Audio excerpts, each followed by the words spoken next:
Now I am happy to introduce to you Mayor Vince Lago.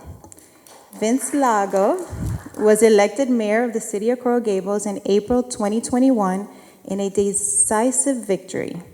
Lago, 43, is one of the youngest persons to hold that office in the city's history. Prior to his election, he served as city commissioner for 8 years, holding the post of vice mayor from 2019 to 2021. Throughout the years, the mayor has dedicated his time to South Florida, civic and philanthropic causes. He has held leadership roles. A former member of the Coral Gables Planning and Zoning Board, he brings a reasonable and creative approach to land use while remaining committed to preserving Coral Gables' unique character and history, and places the interests of residents first. During his tenures, Mayor Lago has spearheaded numerous legislative initiatives and has led the city's sustainability efforts. Ladies and gentlemen, please welcome Mayor Lago.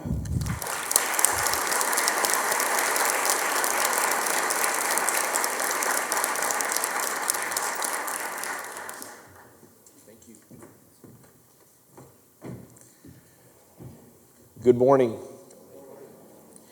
I want to welcome everyone to the City Beautiful. It's such a beautiful day, and I can't thank you enough for allowing me the privilege to spend some time with you this morning and talk about all the great things that are happening here in the city of Coral Gables and how you can play a big role in the future of our city.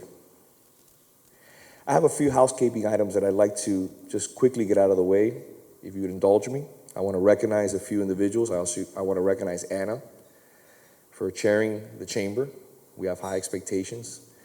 Your reputation precedes yourself, and I think you're going to do wonderful things here with the chamber. I also want to recognize my colleague, George Force, that I don't know if many of you know. He just had his third child 2 days ago, so he's got his hands full, to say the least. I also want to recognize our county mayor, Daniela Lincava, for being with us today. She had to step out for a prior engagement, but thank you for your support. And I also want to recognize past Commissioner Jeanette Slesnik, who's in the back room. I see her from here. She's waving. Thank you for your commitment to the city and for your leadership in regards to all real estate matters. Recently, while watching the Olympics, I saw a commercial featuring high jumper Dick Fosbury. In the 1968 Mexico Olympics, in addition to winning the gold medal, Fosbury revolutionized the sport with a back-first technique, which is the standard by almost all high jumpers today. He reimagined the sport. By doing so, he not only achieved success, but he also literally set the bar higher for all those that followed. The city of Coral Gables is the result of our founder, George Merrick, reimagining 160 acres of what was an orange grove at the edge of the new city of Miami into the City Beautiful, one of Florida's first planned communities and an international city. 5 months ago, I had the privilege of being elected by the citizens of this great city, and I am fortunate to call home. When thinking of the future, I look to reimagine what our city can become. I started off with 100 days of listening, or the listening tour. More than 1,000 people participated and shared their thoughts. And those numbers don't reflect the countless others that I met with, such as this chamber, the Good Government Committee, and the Coral Gables team members, amongst others, to hear what was on their minds, what they care about, what are their priorities, and how could our city government work to better serve them. One thing that I heard loud and clear is that we need for greater civility and transparency in the city. This is something that I am passionate about. Since first being elected commissioner more than 8 years ago, I instituted and continue to maintain Open Door Fridays. Anyone seeking to speak to me is welcome to stop by. No appointment is necessary. We also hold biannual town halls. As a matter of fact, my first one since the election is tonight at the Adult Activity Center at 5:30, and I hope all of you will join us. Even before the pandemic, and here I must credit my colleague, Commissioner George Force, we were already providing the ability for residents to participate via Zoom. We also established a strategic plan, our process of defining our strategy and directing over the next 2 years so we can make decisions to allocate resources to pursue our plan. It is also another way to hold ourselves accountable and measure success. And while I know our meetings are taking a little bit longer in the commission, everyone has a moment to speak. One of the ways we are reimagining our city is through technology, and this is a space where we really shine. Our IT director and chief innovation officer, Raimundo Rodolfo, has done a spectacular job of positioning the city of Coral Gables as a smart city. We recently installed a smart city pole on the median of Alhambra, just across from the chamber offices, which consolidates traffic analysis, city planning, environmental assessments, and public safety data into one, giving us next generation data analysis capabilities to improve our city planning, traffic and enforcement, public safety, environmental protection, and much more. Our efforts in this arena are well recognized, since I know that almost every commission meeting we recognize Raimundo on receiving another accolade. Thanks, Raimundo, for your leadership. We're blessed to have you.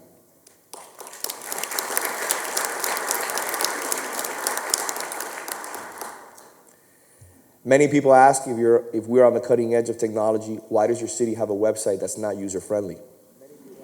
I'm happy to report that we're currently in the process of replacing our website to be one that would not only be visually more pleasing, but one that is easier to navigate so that our residents and businesses can find the information they need more readily, as well as promote our city as the ideal place to live, work, learn, and play. Our goals are simple. We need a website that is informative and promotional.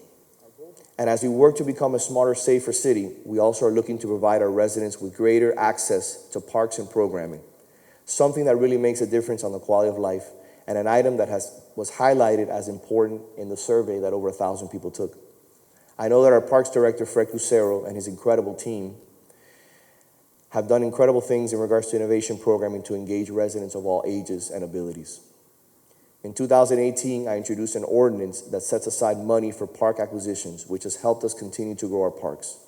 Today, we have over 260 acres in the system and are well on our way to meeting our goal of having a park or open space within 10 minutes walk of anywhere in the city. In 2019, we purchased 3 parcels on the corner of Toledo and Alva to provide that community with a neighborhood park. In the last 2 years, we opened 5 new neighborhood parks and refurbished 3 of our larger regional parks.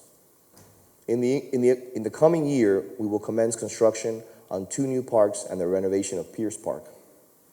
Here, I really need to salute my colleague, Vice Mayor Mena, who has led the push to allocate resources to our parks, something he is passionate about. Additionally, 3 of the 10 miles of the linear park, known as the Underline in Coral Gables. While the Underline is dog-friendly, what is especially exciting is that we also feature a dog park in the Coral Gables Station project, a first for our city. It will be a great addition, and we have to thank one person for that, and that is Meg Daly. She has labored for years to have this goal accomplished. And we're not only building and refurbishing parks, but we're also building and expanding our infrastructure to better serve the people of Coral Gables. Since you heard from our former mayor, Mayor Raul Valdez-Fali, last September, we've completed the total refurbishment and addition of Fire Station 2, a new trolley depot, opened our new police and fire headquarters, and broke ground on the Fink Studio, the future home of the Economic Development Department. We also broke ground on our Development Services Center, our one-stop shop for building and zoning, code enforcement, the Board of Architects, and planning. Things are changing in the city. As the past year has proven, technology is the key to doing business. So it is only fitting that our services continue to evolve with the times. We know how convenient it was for residents, businesses, and developers to have to be able to come in person to submit or check the status of permits and projects. And I'm proud to say that the city has heard you and responded. With our new electronic platform, tasks like this will be able to be taken care of online and from the comfort of your home or office, and applicants will be able to receive a response regarding their application almost immediately. And while technology is a great resource, we also need to take care of the most vulnerable. We have a unique service that provides mobile permitting to the elderly, where we bring your permit to your home. Over 300 people take advantage of this service every single year. We're moving our city into the 21st century by using technology to make our government more efficient, transparent, and accountable, effective while focusing on the customer experience. We will soon be breaking ground on the Minorca parking garage and are in the design phase for the mobility hub. We are reimagining and looking to the future. Our mobility hub will not only provide smart parking, but will be a connection point for freebie and mobility as a service, within 20% of the spaces being outfitted for electronic vehicle charging. As we build to the future, we're also planning on adding a rooftop recreation area, providing much-needed open space in our central business core. In the city's central business core, we have also recently renovated 3 surface lots with new landscaping, lighting, and electrical vehicle charging stations. And speaking of mobility, I have been a strong proponent of expanding our trolley service, and I'm happy to announce that next month we will be starting our Saturday service. Our free trolley service has attracted more than 1.2 million riders annually. We also implemented a pilot program for electric scooters and introduced a freebie ride service. Just in the first year, Freebie has had over 60,000 users, a great way to get around downtown for free. The Central Business District is vitally important, and although small in area, providing 27% of our ad valorem taxes. And we are especially fortunate that despite the pandemic, we have seen new restaurants and stores move into the area, reflecting the increased popularity of our downtown. In May, we had the best month ever for on-street parking. As your chamber president, Mark Trowbridge and Ora Reinhardt from the Business Improvement District know well, one of my pet peeves has been the condition of our downtown. I've seen weeds growing, gum on the sidewalks, alleys that are not in the best condition. It is not welcome and simply does not represent the city beautiful. While we have a block-by-block program led by our parking department that cleans the sidewalks of Miracle Mount Giralda, we need to do more. I have challenged our team to work together with Mark and Ora to spruce up our downtown and make it more appealing. However, it all begins with you, the store owners, restaurateurs, and businesses in the area. Everyone needs to take personal pride and responsibility. That is why we're working in close cooperation, taking care of businesses, our campaign to jointly address these issues. We need to have a pristine downtown that makes everyone not only feel welcome, but eager to return. Culture has always defined the city beautiful. So as we reimagine our future and look to attract more visitors, we will be launching a new initiative beginning in 2022. Working in partnership with our consulates and foreign government offices, we will host 5 cultural events to bring art, food, and music to our downtown. Our goal is simple: to bring people to our downtown with high-quality cultural events that showcase our international partnerships. And we are thrilled to see the Day of the Dead celebration returning this year. I appreciate how our businesses are also reimagining what the city of Coral Gables can become. Nick Sharp is a great example. He has established Bay 13, a brewery, early this year, a first for our area. I'd like to recognize Nick if possible. Please stand and be recognized.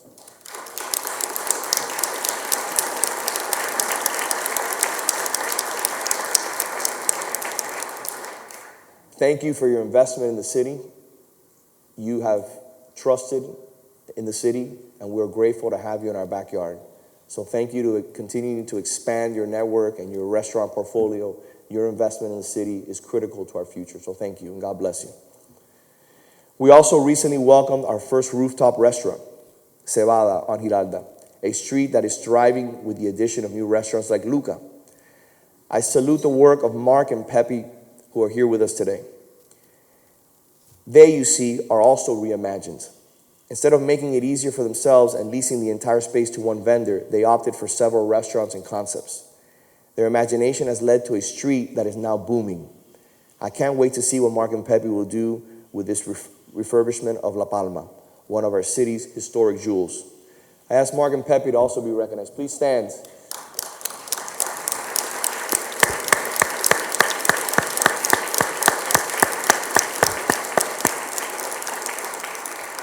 Thank you for your trust in the city, and we're blessed to have you in our backyard.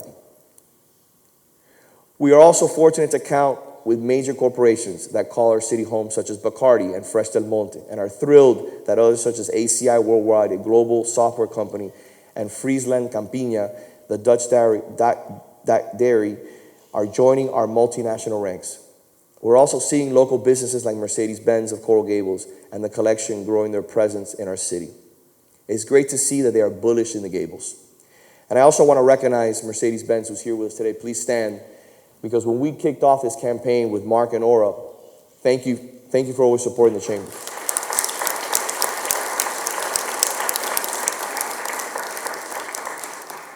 When we started talking about refurbishing the downtown, keeping the downtown beautiful, cleaning the downtown, I went to meet with Mercedes-Benz first after I met with Aura and Mark. We've had over 6 or 7 meetings with Mark and Aura, and we're really putting together a game plan to really make the city beautiful, even more beautiful. And Mercedes-Benz is not only promised, but they're setting the example with what they're doing with their properties, what they're doing with their landscaping, and I want to commend you for that. And if you ever get a chance, please hone in on what Mercedes-Benz is doing. It's going to raise our property values, and it's going to be something that is going to welcome everyone to our community. So I commend you for your commitment and for your pride. The work you do as a chamber, working in close cooperation with our Economic Development Department and Julian Paris and his team, will help keep this momentum going. I know that I have spoken lots about our downtown. I do so because I think its vitality is of the utmost importance to our future. What I envision is a downtown that is bustling on Saturdays, where people come and ride the trolley or our freebie system, a place that is a destination with cultural amenities and events offering world-class parking. And it's not only about downtown. At the August Commission meeting, I introduced an item to start a farmers and crafts market in the North Ponce area. Of course, regardless of the many projects on the horizon, to thrive as a city, we must remain sustainable. I am proud to say that the city is ahead of the curve in recognizing that sustainability and resiliency must be a key focus in devising policies and delivering services to the residents, businesses, and our visitors. Stepping up to the challenge, we greatly accelerated efforts 6 years ago and adopted a sustainability management plan that establishes goals for reducing energy and water consumption, fuel usage, and overall greenhouse gas emissions over a 10-year time frame. To achieve these goals, the city identified policies and projects and earmarked funding aimed at reducing its impact on the environment. Here are some of the key initiatives that will keep Coral Gables environmentally friendly and committed to ambitious sustainability and resiliency goals. We currently operate 65 electric vehicles, one of the largest electric fleets in Florida, representing 12% of our cars. And the city ranks near the top of the list for electric fleets in the nation. To facilitate the operation of electric vehicles, the city has installed 32 public and private charging points with plans to grow that number to provide even greater access to the public to charge their electric vehicles. And most elected officials, they speak a lot about what you should do. But I want to make sure you understand, and I want you to be proud of your mayor. My house for the last 5 years has run 100% on solar. I drive a 100% electric vehicle. And every moment that I can, I try to tell as many people about not only the benefits environmentally, but about the benefits to your bottom line. So if anybody would ever like to speak, and I don't have a solar company, I don't sell solar, I don't sell electric vehicles, but I sell the importance of being thoughtful and considerate for the future generations. So give it some thought. Not only is it environmentally the correct thing to do, but it's great for the bottom line. And I commend Commissioner Rhonda Anderson, who was my appointment to the Planning and Zoning Board and ran for commission and got elected, along with my colleague, Commissioner Menendez. But she has solar in her house for the last few years, and she's reaping the benefits of not only helping the environment, but also saving a few bucks every month. Green construction remains key. As I mentioned earlier, we completed a new state-of-the-art public safety building constructed to LEED Silver green construction practices. And because of my legislation, we require all future buildings larger than 20,000 square feet to be built to this standard. This ensures that larger developments are energy and water efficient, reduce waste, and incorporate additional resiliency and sustainability measures. We have the strictest building code for green building in this county, and I'm proud of that. 2 years ago, we launched a green business certification program together with the Chamber. To date, 7 businesses have been certified, including our largest employer, the University of Miami. And I urge others to join us. To incentivize residents to adopt environmentally friendly measures, under a program I sponsored, all permit fees for solar installation and other energy and water efficiency projects have been waived. We have 11 solar-powered charging benches in the city parks. Residents and visitors can charge their electric devices in these public spaces year-round. These solar-powered service is an asset during hurricane emergencies and other instances when electric power is down. And as our parks grow, so too will this program. For more than 36 years, we have been recognized as a Tree City USA. One of the things that clearly sets Coral Gables apart is our extensive canopy of more than 39,000 trees. I know that when you cross our borders to the east, west, or north, you can certainly tell the difference that you're no longer in the City Beautiful. Last year, we joined the Keep America Beautiful program with a Keep Coral Gables Beautiful program. The goal is to promote environmental sustainability and educate the community on how to reduce litter and improve recycling efforts. This program coordinates coastal cleanups and hosts biennial household hazardous waste collection drives. As a result, we have collected almost 300,000 pounds of hazardous waste and electronics, which have been recycled and diverted from landfills. Last but not least, Coral Gables is focused on climate resiliency and addressing the future potential impacts of sea level rise. We've developed elevation maps and conducted a vulnerability assessment examining critical infrastructure in relation to the future sea level rise projections. We have allocated more than $6 million to a sea level rise mitigation fund. The goal is to set aside $100 million by 2040. This is all good news. We've made significant progress towards reaching our sustainability goals, but know the journey has just begun. I urge your businesses to join ongoing efforts to create a more resilient and sustainable City Beautiful, not only today, but for generations to come. As we look to the future, we also need to respect and preserve our past. We have a renowned historic preservation program and director that keeps our city focused on preserving our historic structures, which sets us apart. In March, we inaugurated the 2 Arcadian lights in front of the country club and brought back a piece of lost history to the city of Coral Gables. And the good news is that we have more on the way of these beautiful white light streetlights, which at one time in our city's history illuminated our plazas, boulevards, and our avenues. And while we work on these projects that will position our city as the ideal place, we need to remain vigilant of our finances. I salute the administration's conservative fiscal approach, which is recognized by the AAA bond rating we have received from the 3 major credit rating agencies, Standard & Poor's, Moody's, and Fitch. Finally, I would like to recognize my commission colleagues, our Vice Mayor Mike Mena and Commissioners George Forrest, Rhonda Anderson, and Kirk Menendez. It is a privilege to serve with this team of dedicated and committed public servants. While we may not always agree, I am especially pleased that we can work together in a collegial and respectful manner. That is what Coral Gables is all about. As a result, we're working together to make our city more open, resilient, technologically savvy, efficient, transparent, and civil, looking to the future while respecting and protecting our past. My colleagues and I are fortunate to work with an amazing team of professionals. Thank you, Peter Iglesias, our city manager. Thank you to our legal eagle, Miriam Solar Ramos, our city attorney. And lastly, our city clerk, Billy Orquiola. We count on their leadership and expertise to lead the way and to implement our vision. I would also be remiss if I didn't mention our exceptional employees in the city. I'd like for all our employees to please stand and be recognized. Each one of you, please.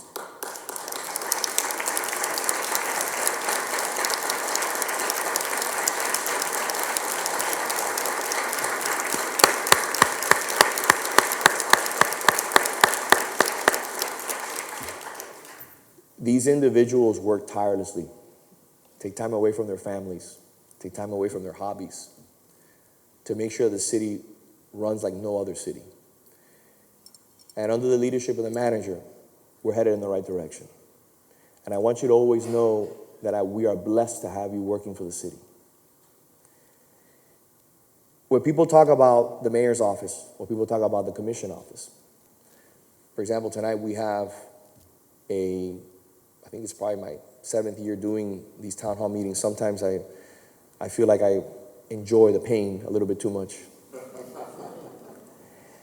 And Open Door Fridays for the last 6 or 7 years, where from 2 to 6 o'clock, anyone can walk in. Sometimes we have 30, 40 residents and business owners that come. And it makes the commission look incredible. It makes the mayor look great. But I will be honest with you, without our staff, we wouldn't be able to accomplish our goals. We wouldn't be able to lead. So I want to recognize Chelsea, Patty, and Lena, who really do a great job making sure that the day-to-day work gets done in the city. So thank you for that.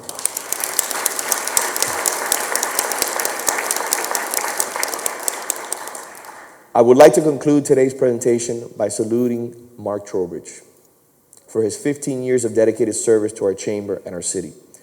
Mark, with his larger-than-life personality, is not only a great leader who is committed to providing our businesses with opportunities, he is also a tireless cheerleader for Coral Gables. So thank you, Mark, for all you do. If all of you can join me in giving Mr. Mark Trowbridge a standing ovation.